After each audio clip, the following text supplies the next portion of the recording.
All right, Raiders, yes, it's finally happening. Arc Raiders is about to drop in a matter of days on October 30th across PC, PS5, and Xbox Series X and S, and the first early impressions have been rolling in from the most recent build of the game. And we're not shying away from both the good and the bad today. We're talking about all of it, and yes, a lot has changed from the earlier tests. Are the movement and gunplay systems actually tightened up? What's the deal with the launch maps and content? Is there enough there? And how about the post-launch support? What about the graphics downgrade controversy? The balance between PvE and PvP? Will Embark offer a dedicated PvE experience eventually? And will the Arc enemy AI ultimately be over-nerfed? So yes, there's a lot to go over today. Plus, we gotta talk about the performance of the game. By the way, if you didn't know, I'm doing a very big Arc Raiders giveaway.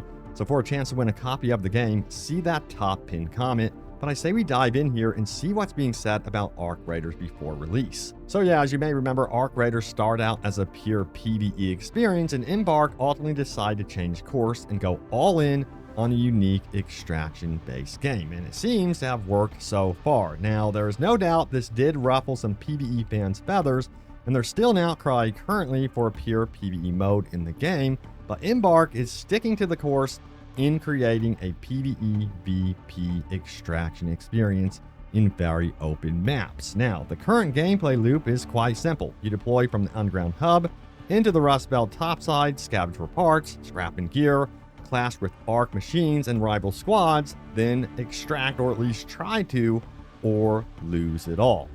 Now, loadouts lean into playstyle identity rather than rigid classes. Expect strong roles to emerge: frontline thumper, stealthy scav, backline marksman, because gadgets and utilities really matter here. And yes, the time to kill feels very punishing for the most part. If you really do get caught in the open, you really do not want to make a mistake, because yes, extraction games should punish those mistakes. Now, the upside: smart utility, distractors, defensive tools, team resupplies, and sound usage of proximity chat can diffuse fights or set traps without firing a shot. That social layer, ally, or ambush keeps encounters fresh. And compared to earlier showings, the current build leans harder into emergent three-way pressure. Patrols, world events, and roaming Arc bosses will third-party your fight, so loud squads do get punished.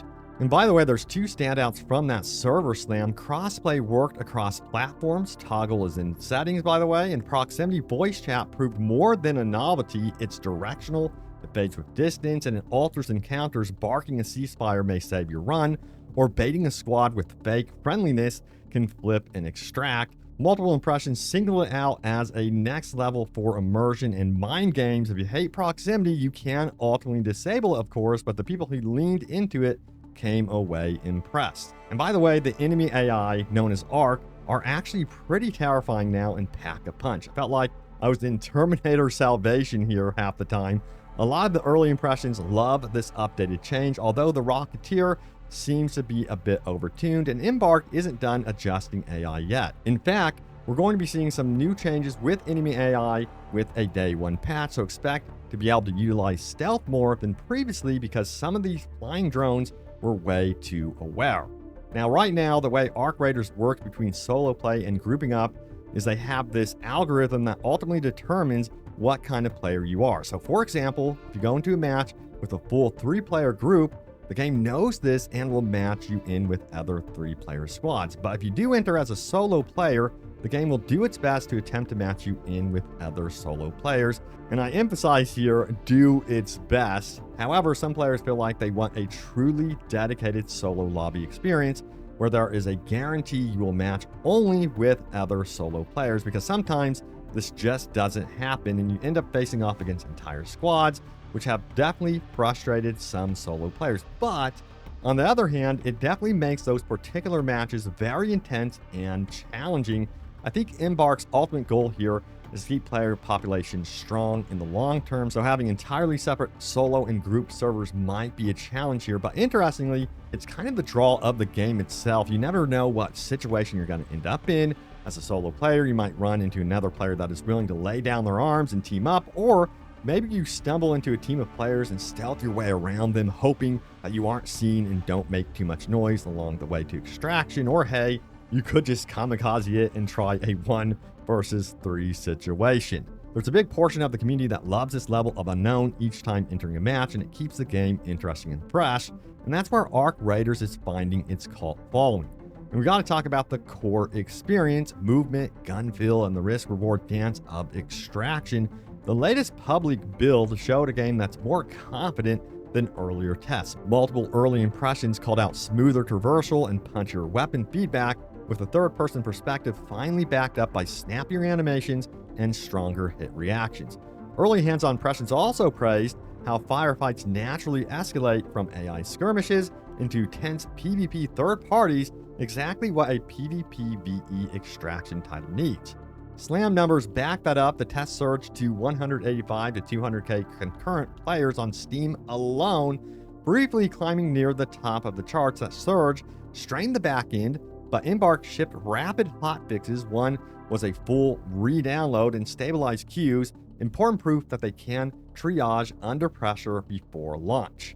Now we got to get into the nuance here. Some testers still describe a slightly floaty feel, and the time to kill varies widely depending on armor, positioning, and whether arc bots aggro in at the wrong moment. The upside to this is dynamic fights, which have texture. The downside is that inconsistency can frustrate newer players who haven't learned how to disengage or kite arc waves just yet. But I think patience will pay off in the long term here as players get into the game and really learn the systems and don't neglect them, and then in turn the game can be very rewarding.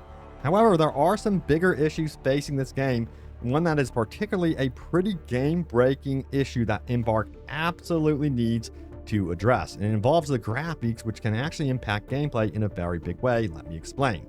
As you already know, there's multiple graphic settings, and you would think that you would want to make the game look as good as possible. Well, some craftier raiders have discovered you can turn the graphic settings clear down to low, and the game ends up hiding a ton of foliage and bushes, which players are reliant on for stealth. This is a huge problem and hugely impactful to players that utilize that stealth, which I think is pretty much everyone at some point. To think that you believe you are hiding in a bush, but another player has tuned his settings clear down, and you are just crouching there in the middle of nowhere like an idiot. Well, this is an insult to the player. I do believe Embark will adjust this, as they did make some recent comments about visual differences from previous tests, which actually brings me to my next point. Some of the community feels the game has seen quite the graphics downgrade since Technical Test 2. There used to be more foliage and detail by far, a lot more atmospheric fog and volumetric type effects around the map space. Now, the devs did actually say they are planning on looking into this, and they are aware of the complaints, but what they did here was essentially fine-tune the default graphic settings to be less intense. So perhaps what this means is with the final game, we will be able to see the full potential of the graphics like in Technical Test 2 at ultra settings. Now, unfortunately, the dev team didn't mention their plans for lower in graphic settings, hiding bushes, but here's to hoping they get on that ASAP, because that is an absolute must. But what can we expect for content at launch? We got to talk about, first and foremost, the maps we can expect. So this is where Arc Raiders will live or die, and the good news is the topside spaces are built to push different play styles instead of feeling like one big samey sandbox. At launch, you're looking at a rotation that spans Dam Battlegrounds, Buried City, Akira Spaceport, and Blue Gate, with Stella Montis teased as the big what's up there destination. Hanging over all of these are the rotating special conditions that crank risk for better payouts. Night Raid dials up the loot quality, but also arc lethality and visibility changes. Electromagnetic storms fry electronics and disrupt machines, and Careless Raiders 2. And hidden caches pop up after storms. These are high yield, but they destabilize the longer they're exposed, forcing you to loot fast. You also see harvester events guarded by a Queen class arc. There's an amazing payoff here if you can really coordinate with your team, but a total disaster if you wing it. So flow-wise, matches give you multiple extraction options, standard exits with elevators, and rarer hatch exits that require keys. Not every exit stays open the whole raid. The practical play here is to plan out 2 outs on opposite sides of your path, and after any loud fight, move immediately. Exits are PvP magnets and arc sirens rolled into one. If you bagged a quest item or hit carry cap, don't get greedy. The late raid volatility curve is real. Finally, the intangible that ties these two spaces together is sound and social pressure. The level design leaves intentional decision forks, a collapsed alley that forces you within proximity chat range. The maps aren't just geometry, they're negotiation arenas. Learn the lanes, read the soundscape, respect the special condition of the run, and beyond just the maps, we are getting a full-blown battle pass with content. So yes, Arc Raiders is launching with one, and it's shaping up to be a pretty major piece of the game's long-term ecosystem. Embark Studios confirmed that the pass will tie directly into the game's in-universe economy through two key currencies: Raider tokens, which act as the premium currency, and cred, which you earn through regular gameplay. Essentially, Raider tokens are how you unlock each battle pass track, while cred is what you use to actually progress through it. Each pass will cost around 500 Raider tokens, and once you've bought in, you'll start accumulating cred through daily and weekly challenges, successful extractions, and missions out on the build. Now, what makes Arc Raiders Battle Pass system stand out right away is its track structure. Instead of one long linear pass that everyone shares, there will be multiple themed passes running in parallel with names like Shuttered Storefront, Back Alley Market, and Secluded Courtyard, each focusing on a slightly different flavor of reward. Some tracks will lean heavier on cosmetics, others might spotlight utility items, schematics, or emotes. The setup gives players more control over what kind of loot grind they want to focus on, which feels like a refreshing alternative to the one-size-fits-all model a lot of shooters stick with. You're not forced to commit to 100 tiers of random rewards you don't care about. You can jump between tracks that match your personal playstyle and aesthetic.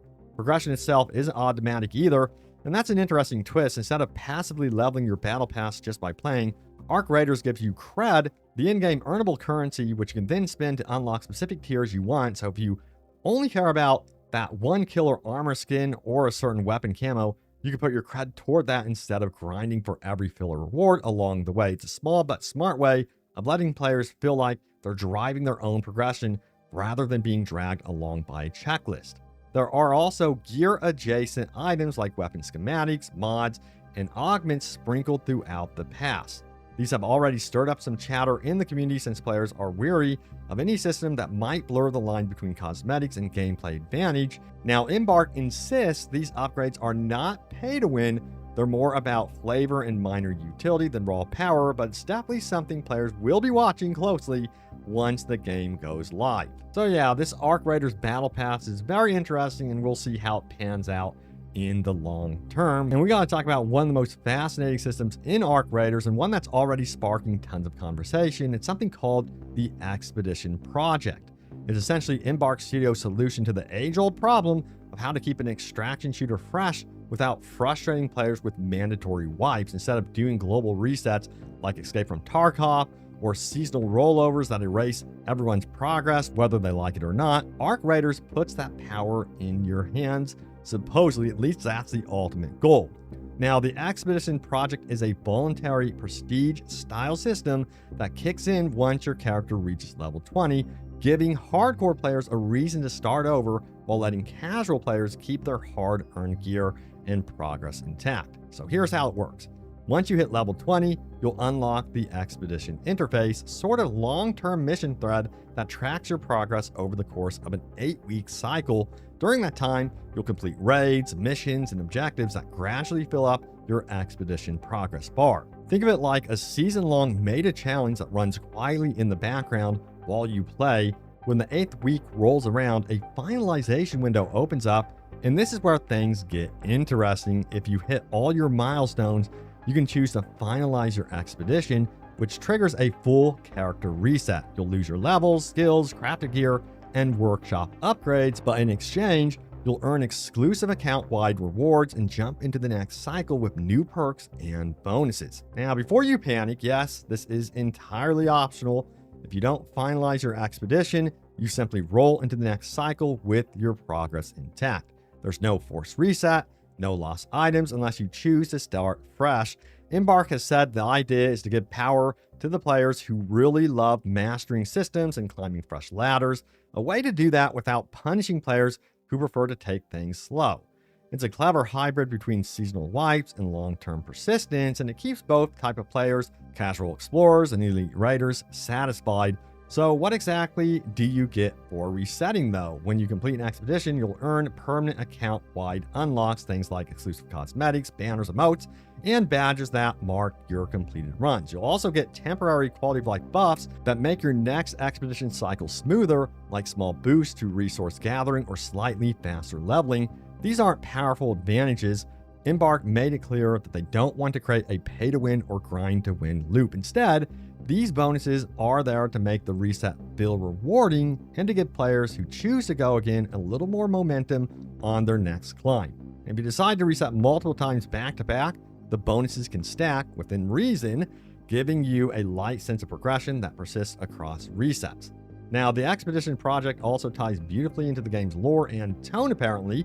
Embark wants the world of Ark Raiders to feel like a constant struggle between survival and rebirth, raiders scavenging, rebuilding, restarting in cycles as humanity fights to stay alive against overwhelming odds. The Expedition mechanic mirrors that perfectly a lot of early impressions are suggesting, and you're not just grinding for XP, you're participating in this larger narrative of rebuilding and pushing back against the machine hordes, each new expedition feeling like a fresh campaign in an ongoing war. At least that is what they're going for. Of course, there's still a few concerns floating around the community beyond that. The biggest question is pacing. Will the 8-week window feel fair for both hardcore and casual players? If milestones require too much grind, only the most dedicated players will ever see those expedition rewards, which could turn a great system into a source of FOMO. There's also the question of balance. Those post-reset buffs need to feel meaningful but not mandatory. If they give even a small competitive edge in PvP zones or against higher tier Ark enemies, players may start to feel pressure to reset even if they don't want to. Transparency will be key here. Players need to know exactly what they'll keep and what they'll gain before committing to a reset. Still, if Embark can pull this off, the Expedition project could become a game changer for extraction shooters and encourages mastery and replayability while respecting your time. It gives veterans something to chase without invalidating everyone else's progress. And most importantly, it transforms what usually is a dreaded part of a live service game, the wipe, into something you can actually look forward to instead of punishing you for playing too long. Ark Raiders rewards you for committing in the long term. And now we ultimately got to talk about the graphics engine and performance of the game so far. And let me tell you what, I was extremely impressed with this game when I played it during the server slam. It is absolutely gorgeous, even with this kind of like graphics controversy that has kind of like stirred up. Now, on the performance front, players from the recent stress test did report that Ark Raiders was surprisingly smooth on both high-end and mid-range systems. Let me know if that was the case for you. Now, on PC, testers running RTX 4070s and even 3060s noted solid 60 to 100 frames per second performance, high settings with minimal stuttering, and this was before the final launch optimization pass. That's huge, especially given that the game uses dense volumetric fog, dynamic lighting, and complex AI behavior across open areas. Although that volumetric fog, a lot of people feel has been toned back. They want that ramped back up.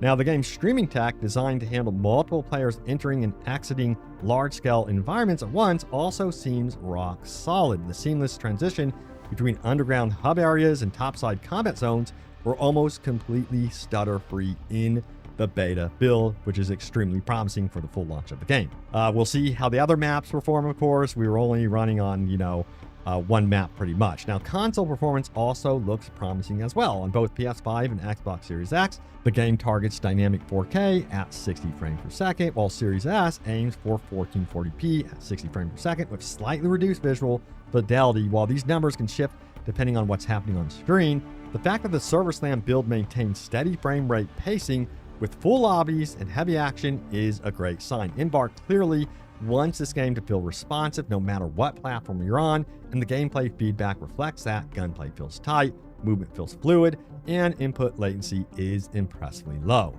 Now, the network performance deserves its own spotlight here. Ark Raiders uses dedicated servers hosted on AWS, similar to the finals, which means hit detection and latency are handled server-side, reducing the chance of the rubber banding and desync you see in peer-to-peer games. During the test, Players consistently report stable pings, even with global matchmaking. That's impressive, considering the game's focus on large-scale extraction scenarios where multiple squads can clash. It's clear that Embark has taken lessons from their experience with the finals and built an infrastructure ready for the chaos of a live extraction shooter. But you know what? We got to talk about what happens after October 30th. Fortunately, the team at Embark Studio has already laid out the high-level vision for how this game will grow, evolve, and stay alive for the long haul. While we don't have an exact full Season 1 schedule with every map and gun confirmed, the publicly published intent and update signals give us a strong feel for the roadmap ahead. So Embark has clearly said that this isn't a ship and forget title. Early previews noted a commitment to regular content drops, more locations to explore, more Arc enemies to fight, a larger selection of weapons and gear to find and craft, more adventures to embark on, and more for players to strive towards and discover. And because Embark teased rotating special conditions like weather, loot shifts, and extraction hazards, it stands to reason these will tie into seasonal storytelling and event layers. Now, map and enemy expansions probably will be a major piece of post-launch support, of course. At launch, you'll drop into zones like Dam Battlegrounds, Buried City, Akira Spaceport, and Blue Gate, but Embark has hinted at even more locations coming post-launch. And community and live service features will play a huge role here. Obviously, the plan includes limited time events, featured extraction runs with unique rule sets, global challenges, and leaderboards tied to the project system and battle pass tracks. Now, the community discussion around how Embark will grow, evolve, and support the game post-release is strong. That means you'll likely see weekend raids, boss rush weekends, and meta ships designed around player feedback and balanced passes, though a lot of this stuff has not been confirmed, but the community has been doing some digging, and this is kind of the assessment so far. Of course, the live service model comes with some requirements: transparency, patch cadence, and responsiveness. Embark already set a strong precedent with the server slam tests and hotfix responsiveness pre-launch. They keep that momentum with regular patch notes, open dev communication, and meaningful updates. This roadmap could result in one of the more player-friendly extraction shooters on the market, but we'll see what happens. Crossing our fingers, it all works out. But that being said, caution flags remain. Roadmaps can look great on paper if not fully delivered. Players will be watching to see how many seasons launch in the first year, how meaningful each new map or gear drop is, and how well Embark avoids feature creep or patch fatigue. If the roadmap collapses into the same maps plus skins instead of true content evolution, the trust will erode fast. So this is going to be the ultimate live service test for Embark.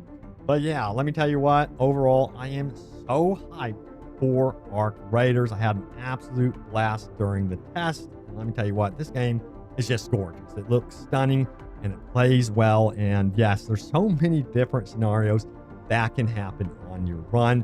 But yeah, sound off. Let me know if you guys are excited or hyped for Arc Raiders. Stay tuned here for more news and updates about all things Arc Raiders. I have you guys covered, and I will see you all next time. Take care.